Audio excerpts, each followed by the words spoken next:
Hello everyone, welcome back to the channel. In this video I'm going to look at a quick in-depth review about this Webscraper extension called Webscraper.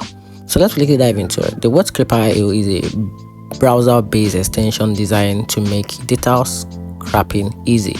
Even for non-coder, its point and click interface lets you select element, create sitemap, and export data in formats like CSV or JSON. The main advantage is its simplicity and the ability to handle multiple level navigation and dynamic content, which also make it ideal for small to medium scraping tasks.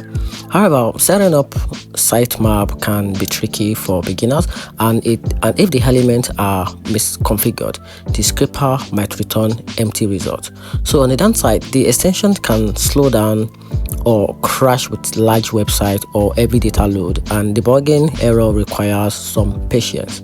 Despite this drawback, Webscraper remains a strong choice for anyone needing a free or low-cost scraping tools for simple to moderate complex website, and its ease of use is a big pros, while limitations with skills and reliability are the main cons here, which is the downside. And that's it. So before you stay committed into this this extension rather, make sure you check out this pros and cons, and that's it. Hope you find the video helpful. If you do, turn on the notification button and make sure you subscribe for more review.